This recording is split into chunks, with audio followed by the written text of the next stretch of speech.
Okay, good afternoon, everyone.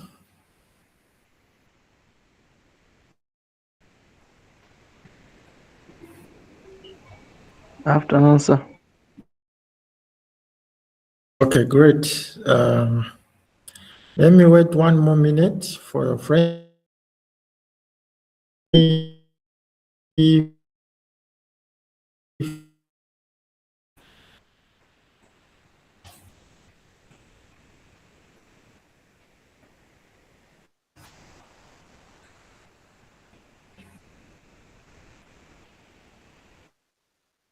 So as we are waiting for your friends, anyone with a question so far?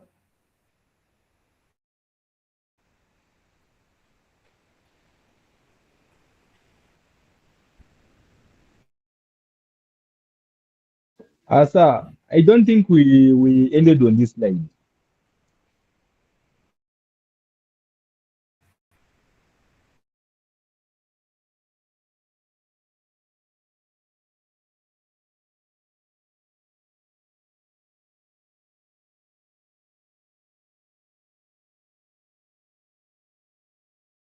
Which slide? Where did we end? Where did we end?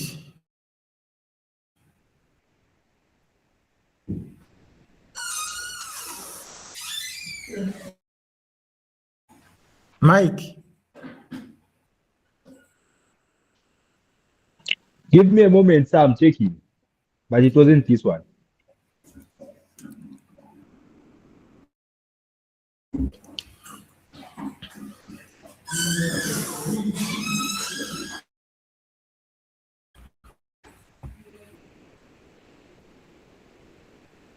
Okay, so now you are 50.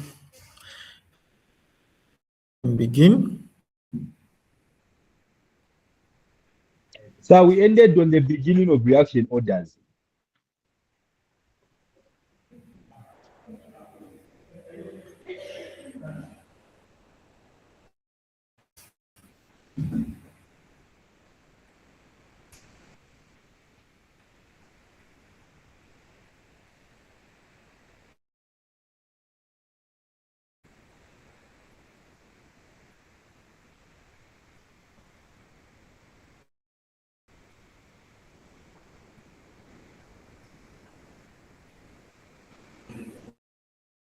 I think we did these graphs, right?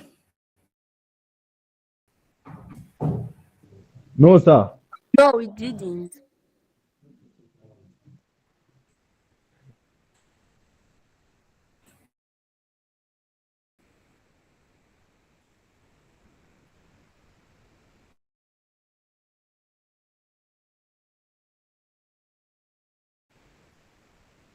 We did this example, I remember, right?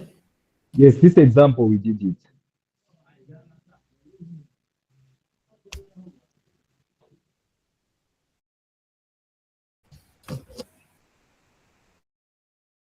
Okay, I'll not wait any further. Let me just admit the two while waiting. We can begin. We can begin with our class. Okay, so I did explain to say the individual order of reaction. Okay, these are basically the powers a reactant is raised to in the rate law. So for example, in this one, we are saying rate is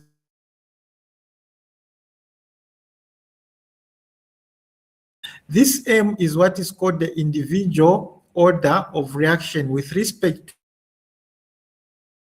to A. And the N is with respect to the, these are called individual order of reaction. If these values are known, the individual orders, they give me what is known as the overall order. So the overall order is basically the sum of the individual.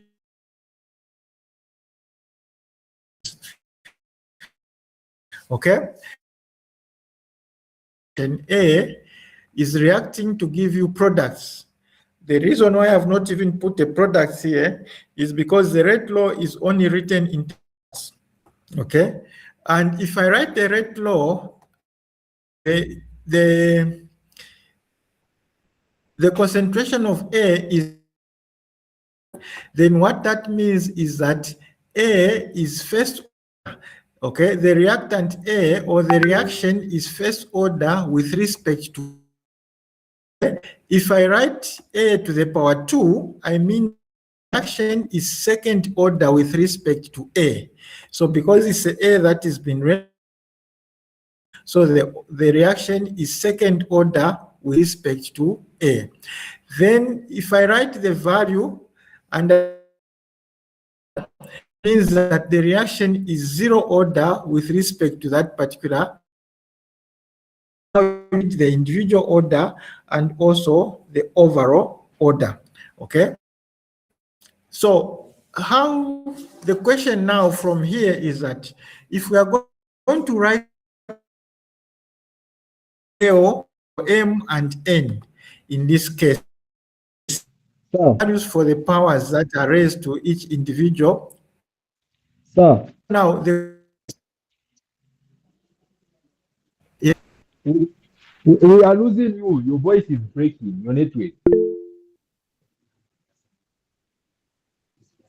from having another class, they were hearing me properly. Now, me. We can't Are get you sure you you. can't get me? Yes, almost everyone can't get you. I'm from confirming within the class group.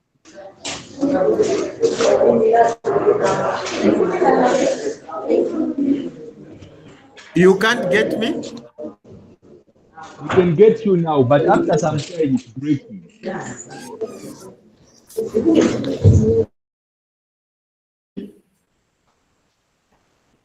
Okay, let me see if I can proceed.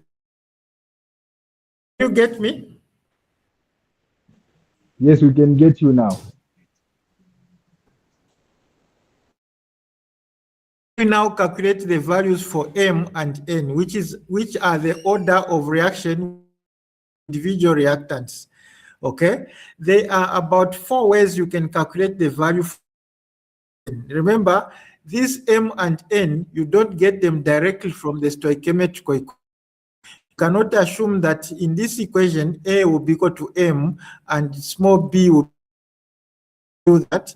These values for M and N have to be determined experimentally. So the question is, how do you determine the value for A or the order or the individual order of reaction? How do you determine them? So I'll 5 ways you can do that. And the one you apply depends on what has been given to you in the question. Okay, so I'll give you 5 ways in which order of reaction so that eventually you can write the rate, okay, the rate law. Okay, graphical method. The first way you can determine the order of reaction, okay, with the reactant is what is known as a graphical method. So in the graphical method, what is that you will be given data for the concentration for a particular reactant. I'm calling it A, and you'll be given the time at which the A was changing, similar to what I had given you earlier in the table. On one side, you have time, and the other side, you have concentration of a particular reactant. So for that one, a graph of concentration against time, you get these types of graph for different times. For example, in order, then you get a straight line as shown there. In concentration against time is an indication the order with respect to that reactant is 0 order. Okay, that's the interpretation there. Sometimes you'll be given a set of data, for example, concentration versus time, then you are told reactant. All you have to do is to plot a graph and check whether it gives you a straight line like this, the black straight line there, then it's a 0 order. If it gives you a curve, then there's a second order. Okay, both first order and second order is a curve. Therefore, using concentration and time, you can only be sure to know that it's a 0 order, because the 0 order is the one that is distinct. It's a straight line with a negative slope. If it's a second order or first order, they'll give you curves like this. But all the same, if you have got 2 curves, then just know that the one that has got a steeper slope will be a first order, the one that is in green. The one that will have a lesser steeper slope is a second order. If you are comparing 2 curves, then one will be a first order, the other one will be a second order. However, it is very difficult to distinguish if you only have one graph, which is a curve, whether it's a second order or a first order. Is very, very difficult. Therefore, they brought in another way using a graph of distinguishing especially the first order and the second order. This is a plot now of concentration versus rate. The rate of a reaction, you know that it's a calculation of change in concentration over change in time. Suppose you have got the rate of a reaction against concentration. When you plot graphs of rates versus concentration, you are going to get these 3 distinct graphs. For a 0 order, it will be a straight line, okay, which is the horizontal, a straight horizontal line. If you plot a graph of rate concentration, you get a horizontal straight line like this one, then it's an indication to you that you have got a 0 order kinetic or reaction. Okay, this one is distinct. You can confuse it for anything else. Okay, if the reaction is first order, a plot of rate versus concentration gives you a straight line with a positive slope passing through the center or the origin, which is 0,0. So this one is also distinct. When you are plotting rate against concentration, it gives you a straight line like that one. For a second order, it gives you a curve. As you can see, it will give you a curve. So in this kind of a plot where you're plotting rate versus concentration, all the three can be distinguished. But in the first case, where you had concentration versus time, only the zero order can be distinguished with certainty, because the other two were all caves, as you saw earlier on. So this is one way you can determine the order of reaction by using the graph. And the graph, if you are given data of concentration versus time or rate versus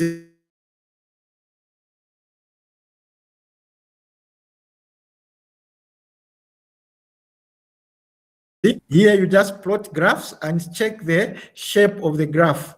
Then you're able to distinguish whether it's a zero order, whether it's a first order, or whether it's a second order reaction. Okay. The other way you can do that, okay, is to do some kind of arithmetic, which I'm going to show you in a short while. Okay. I've talked about the also talk about the overall. Okay. This is just to give you an example of what I mean order and what is an individual order of reaction. Okay. So in this example, you can see the reaction there. And if you are told to write the rate law, the rate law might look like the rate law there. So what that rate law means is that this reaction up here, okay, with respect to NO. So you can see NO has been raised to the power 2. So the reaction is to NO. And the reaction is first order with respect to hydrogen gas. Okay. So the way you read this is that the reaction is second order with respect to NO, first order hydrogen gas. Times you might be asked to calculate the overall order of the reaction. So the overall order is sum of 2 plus 1, the powers, you add the powers up, it gives you 3. This reaction is third order, is how you distinguish between individual order of reactions and of reaction. So it's clear from this that you can easily find the individual. Question they do ask you, can you determine the order with respect to individual reactant, and then eventually the order, the overall order. So you just add up the powers to which the reactants are raised. Here is a simple example also, just to make sure that you have understood so far. Remember that we have only looked at one way of determining the what? The order of reaction by using. Okay. So now, this question is saying for each of the following reaction, okay, given rate law, you can see the rate laws that are given for A, B, and C, okay, to determine with respect to each reactant and the overall order, okay. For the reaction, determine the factor by which the rate changes if NO is tripled and this is a question. So when you look at this question, just admit a few of your friends.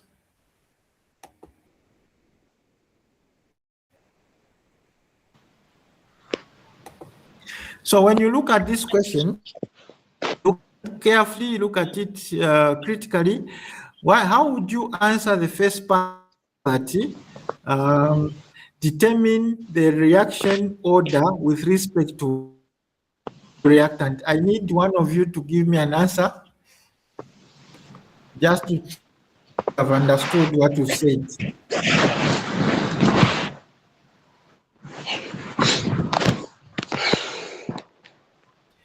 Evans, can you mute yourself?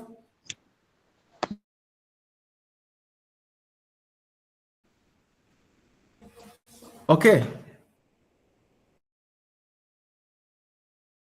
But determine the reaction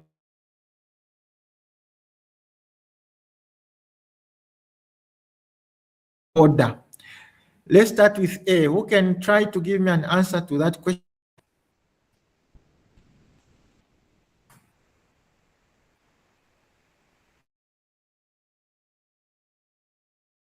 Anyone in the audience?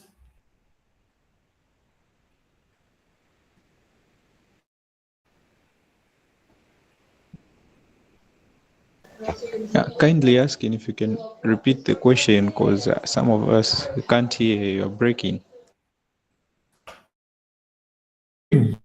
Determine the reaction order with respect to each reactant order for A.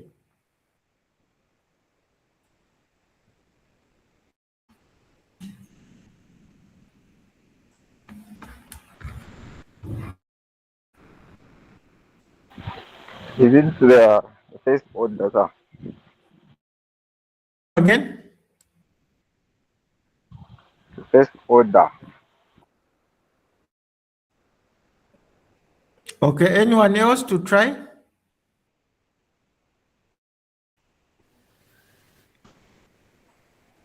Second order, sir.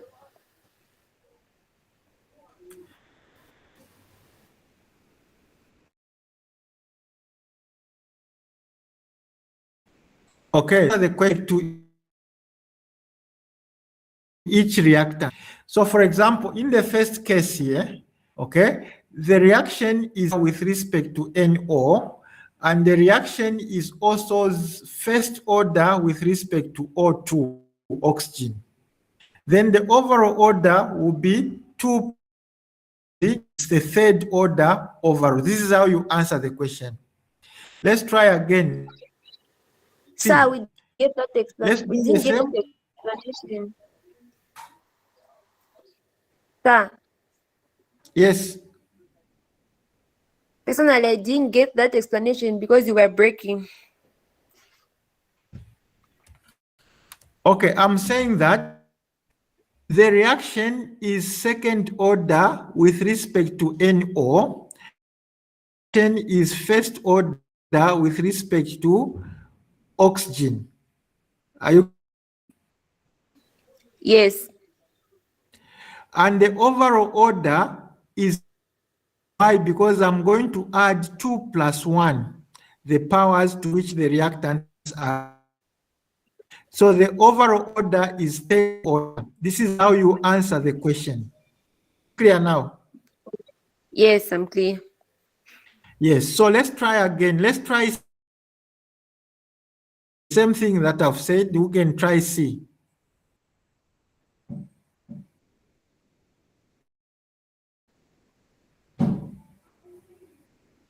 Anyone to try C?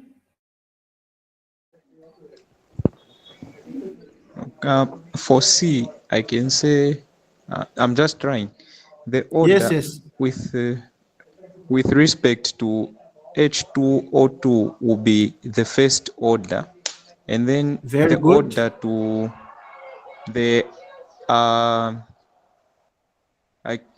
the I ion will also be part of the first order, according to what I'm seeing here. Yes. Then what will be the overall?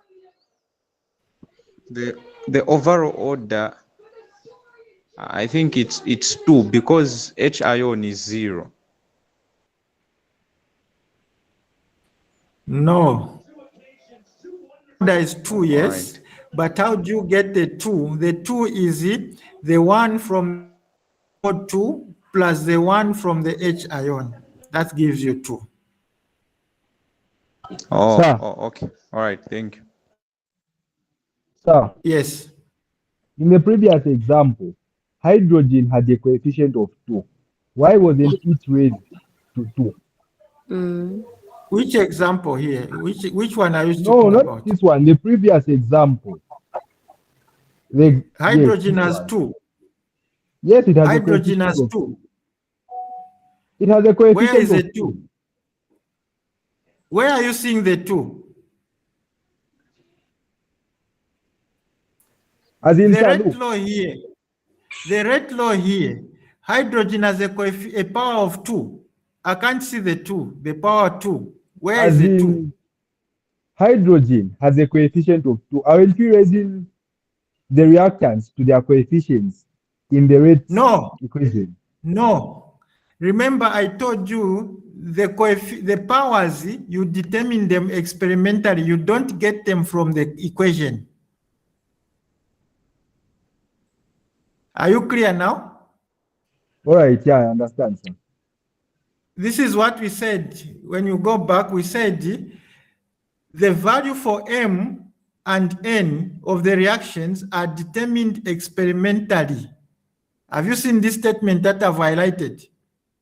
Yes, And we are saying the values for M and N are not necessarily related to the coefficient A and B. Have you seen that? yes, So here you can't say that because hydrogen has a power 2 as a coefficient of 2 is supposed to have a power 2. No, they are not related. Is it clear now? yes, sir, it's clear. Yes. So we are looking at the power to which the reactants are raised, and this power is determined experimentally. You don't get it from the equation. No, that's not correct. I hope it's clear now. The confusion is gone. Yes, I have a So, question, sir. yes, what's your question? I was looking at the reaction, then it's showing that hydrogen is not part of, does not appear in the rate law. So why are we getting the one from the hydrogen to add to make the overall reaction? Where, sir? On Here? the example of just from, no, the example you gave us, example C. Here? Yes, You are on saying C, here? yes. So I was looking at hydrogen, and then according to the rate law, hydrogen does not appear there. So why are we Yes. adding the one? So why are we adding the one? Look, sir. There's H2O2, right? Yes, I can see it.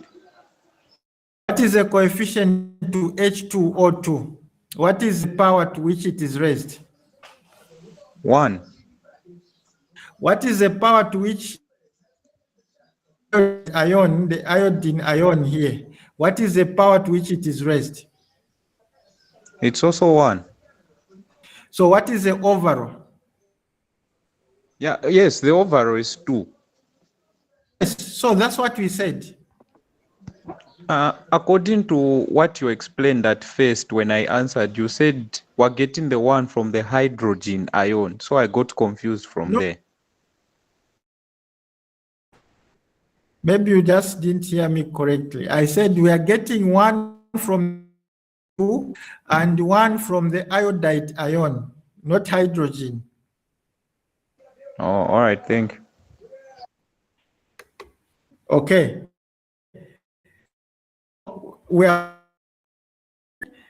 so we'll not go through. So this is the we are here for C. We are saying the reactant hydrogen does not appear in law, so the reaction is 0 order with respect to what? Hydrogen. Okay, we are also saying that the reaction is first order with respect to H2O2, first order with respect to iodide ion, and the reaction is second order overall. This is what we said. So we have answered this in part. We have answered this partly. Okay, so I'm sure now you know where how to read the equation and the orders of reactions. Okay, so for part 1, there was also a question that said that try to you determine the factor by which the rate changes if NO is tripled. So if you triple NO and you also double oxygen in here, how would the rate law change?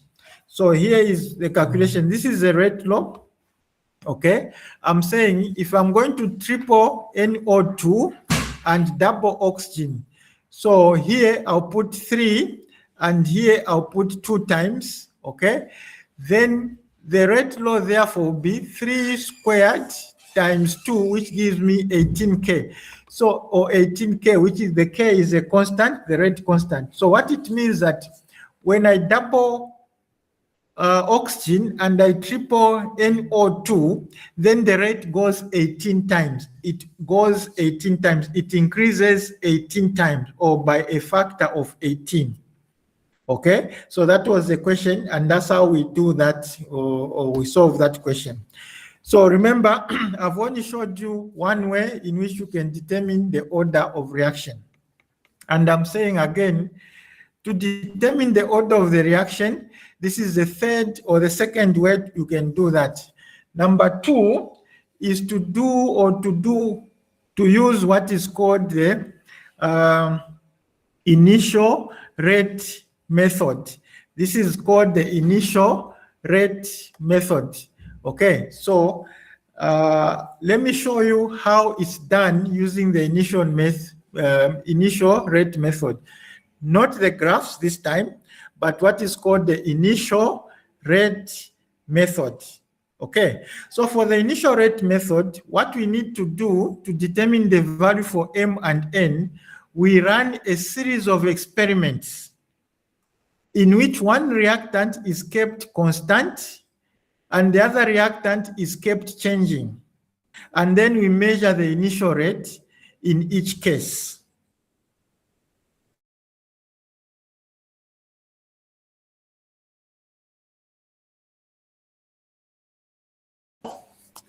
Suppose you have, let's use this example here.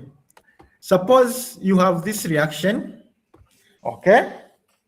Then you want to find out the order with respect to A and the order with respect to B. Of course, the rate law will be written as equal to this. That will be the rate law. So what we do here is that we find the order of reaction with respect to each individual separately. So what we are going to do is we are going to run an experiment where we have the concentration of A and B initially, and then determine the rate.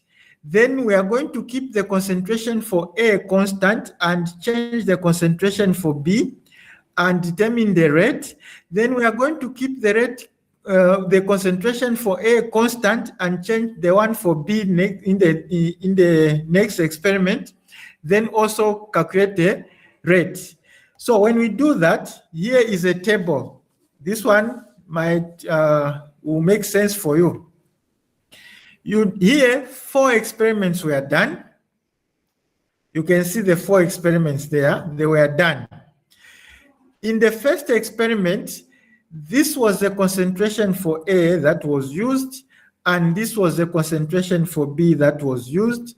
And then after plotting a graph, we determined the initial rate. Remember, the initial is the one that you get at the beginning of the reaction. This was the initial rate that was calculated. Okay, so this was experiment 1. And the experiment 1 was done at the same temperature, or the 4 experiments were done at the same temperature. Okay, so you maintain the temperature constant, then you go and do the second experiment. In the second experiment, you can see that for the B, for the concentration of B, it was maintained or kept constant. In the first one, it was 3, and in the second one, is maintained as 3. You can see it is also 3 times 10 to the power minus 2. But what has changed now is the concentration for A. It moves from 2.5, it has gone to 5. So it means that A has been doubled while maintaining the concentration for B constant. Then we measure also the rate of the reaction after doing that, and it gives us 3.5. Then you do the same for experiment 3. This time in experiment 3, we have kept A constant. You can see 2.5, 2.5. But now it's a B that we have changed from 3. We have taken it to 6. You can see that.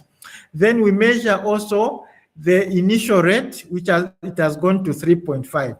We can also do the fourth one, where A has been doubled from 2.5 to 5, and also B has been doubled from 3 to 6. You can see that. And the initial rate has also been measured to be 7. With these experiments, now you can determine what would be the concentration or what would be the overall order and the individual order with respect to A and with respect to B. So how do you do that? Okay, the first thing, you write the equation for the rate law. So this is the rate law. This is the equation for the rate law. You see that rate is equal to K, change in concentration of A to the power M, change in concentration of B to the power B. Now, for each experiment that you write or the experiment that you did, you write a rate law. So if you do this experiment, the rate law will be called the rate 1 is equal to K1, concentration of A1 to the power M, concentration of B1 to the power N. So for experiment 2, it will be called rate 2, okay, is equal to concentration of A2 to the power M, concentration of B to the power B2 to the power N. So what I've said now is what I've done here.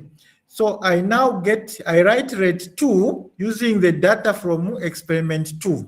I also write rate 1 using the data from experiment 1.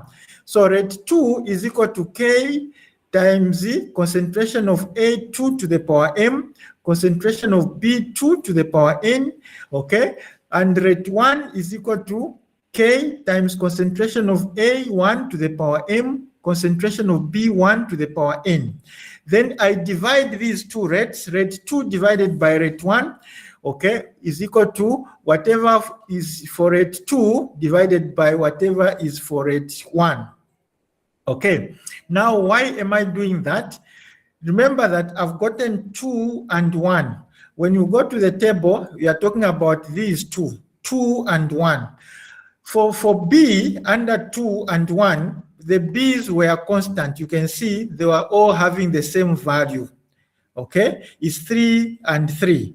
So if I place the B's in here, they will have the same value, which is 3 times 10 to the power minus 5 and 3 times 10 to the power minus 5. Therefore, if I divide them, they'll give me 1. It's the same as canceling them out. I've canceled them out here. And the value for K is the same as long as the reaction is done at constant temperature. The value for K will be the same. So I've also canceled the K's because they are the same. What is different, therefore, is rate 2 and rate 1 and A2 and A1. These are different according to the graph here. They will be different. You can see A1 is 2, A1 is 2.5, A2 is 5. So these are different. And rate 1 is also different from rate 2. So this is what remains here. So rate 2 divided by rate 1 is equal to A2 divided by A1 to the power M, because the A's are all to the power M. You can see that. The B's have cancelled, or they've given us 1 in short. Okay. Then now going to the table, I can replace what my rate 2 is. This is 3.5 times 10 to the power minus 3. And I replace what my rate 1 is. That is 1.75 times 10 to the power minus 5. And then I replace my A2, which is 5, and I replace in my A1, which is 2.5. And then I solve for M. Okay, so I'll divide 3.5 divided by 1.75, it gives me 2. 5 divided by 2.5, it gives me 2. Therefore, I end up with this equation, 2 is equal to 2 to the power M. Okay, so how do I find the M? How do I find the M? So I'll multiply, or I introduce logs. So if I introduce logs, what it means is that this will become log 2 is equal to the power. When I introduce a log, the power comes down, and then it will be M log 2 also on the other side. It will be M log 2. So therefore, in short, this is the equation. When you introduce log, this is how you find M. You look for log A divided by log B, where log A is the first number here, the A is the first number here, then the B is the next number here. So since the A is 2 and the B is also 2, then the way you find M is you put log 2 over log 2, then it gives you 1. So what that means is that M is equal to 1, or the reaction with respect to A, because we are now looking at A here, the reaction with respect to A is equal to 1. Where there's M, you put 1 now, okay? The reaction with respect to A is 1. Then again, to solve for M or for N, you look for another 2 reactions that you can get, where now the B is the one that will be changing and the A will be constant. Okay, the B is the one that will be changing and the A is going to be constant. So in this case, you can choose number 1 and then number 3 also. You can choose number 1 and number 3. In number 1 and number 3, you see that in A, concentration of A is the same. It will be 2.5, 2.5. Concentration for the B is the one that is changing now, which is 3 to 6. Okay, so I can choose these 2 equations now, and then I do the same with what I did here. I now write rate 3 over rate 1. Okay, if I do that, rate 3 over rate 1, it will give me this equation. So rate 3 is equal to K3 times A3 to the power M times B3 to the power N. Rate 1 will be equal to K1 to the power K1A1 to the power M, B1 to the power N. I divide these 2 rates. Remember that the A's now are the same because I've chosen 2, which is 3 and 2 experiments, which is 3 and 1, where the A's are the same. And remember, the K's are also the same because the experiment is being done at the same temperature. So the K1 and K3 will cancel. The A3 and the A1 will cancel. I'll only remain with the B's as the ones that are changing. Then replacing the B in the equation, so I go to my table, I look at what is the value for rate 3, what is the value for rate 1, then what is the value for B3 and the value for B1. I put them in the equation, okay? And then I introduce logs. Again, it gives me this equation. When I introduce logs, it will be log 2 on this side. The N drops down, and then I have log 2 on the other side because of these 2. Then again, N is equal to 1. You can see that N is equal to 1. At that point, I've calculated what my N and my M is. Then I go back to my equation, which is my rate law. Okay, this is my rate law. And then I replace the value for M with 1 and the value for N with 1. Then I've calculated the rate law for that equation. Okay, so the rate law for that equation is M is equal to 1, N is equal to 1 in that equation. That's how you get the order of individual reaction. Then the overall order, therefore, will be equal to 2 because I'll be adding the M and the N, which is 2. 1 plus 1 gives me 2. Okay, so this is how you get the order of reaction with respect to each individual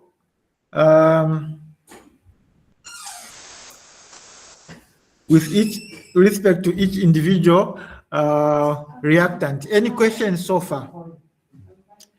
Yes, Alinan. We're too fast. If I'm being completely honest, you're too fast. 2 people are talking. I can't get you. Oh, I'm sorry, you're a bit too fast. If I'm being completely honest. Yes. I want to ask a question. You will catch up. Don't worry. Yes, sir. Okay. I also wanted to ask the question. Charles, can you switch off your mic, please? Yes, Sikombe. Yes, sir. Like, okay, I don't know where I need to start. Is it okay if you can just revise where you just started on the logs part, where we're putting reaction 3 over reaction 1, reaction 2 over reaction just to sum it up, just not necessarily explaining from first, but just giving us a summary of what you've done. Yes. Okay, anyone else with a question?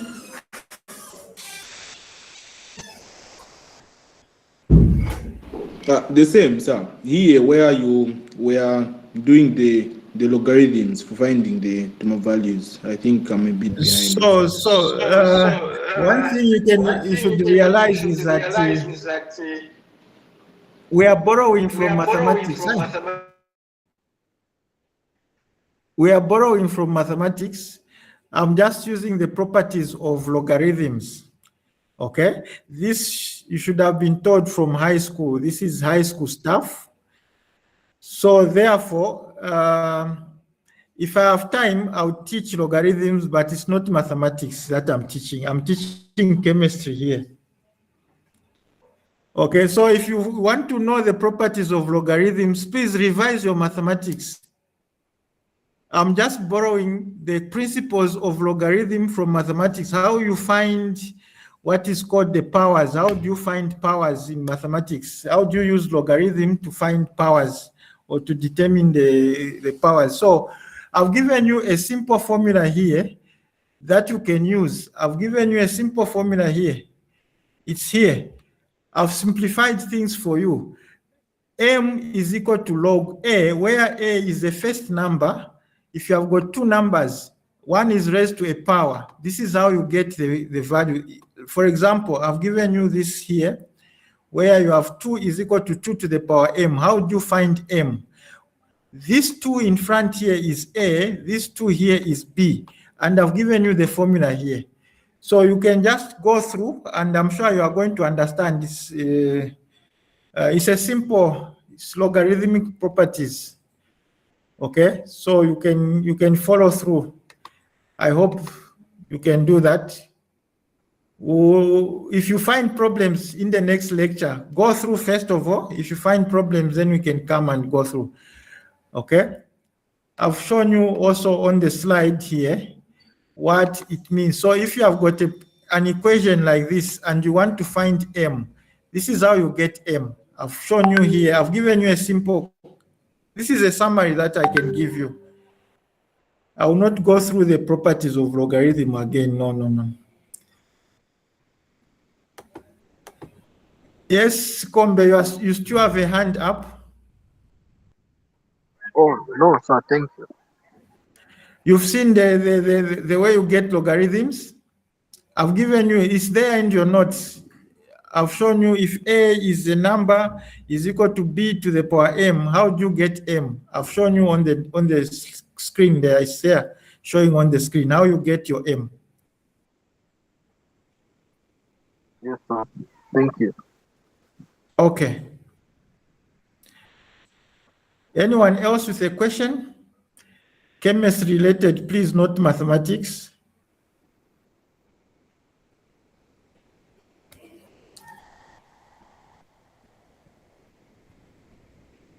Okay, if there are no questions, we'll meet up on Wednesday.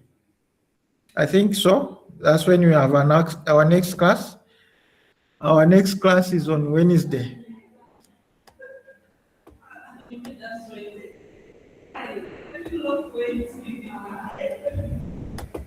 Okay, all right, okay. So Mike, is our next class on Wednesday? Yes, sir. Okay, so we'll meet on Wednesday. So you tell me if you have some time in the afternoon, because your classes are on weird times. Some classes are 7 hours. Some classes are 7 hours. So I've sent you the notes already. The one who has wrote Warrior. I've sent the notes already. Ask the class rep to share the notes again. I've already shared these notes. So you can ask the class rep to share the notes or to reshare the notes again. I've shared them already.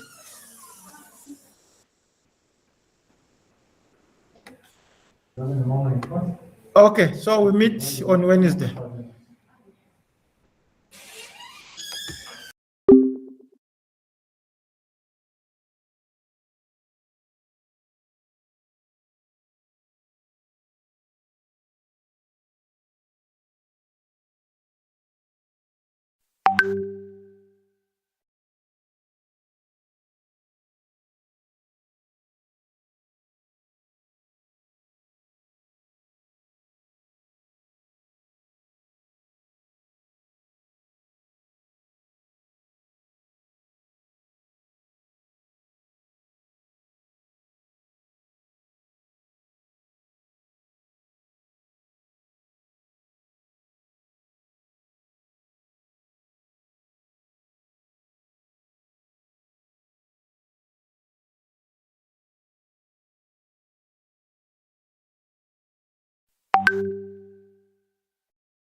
you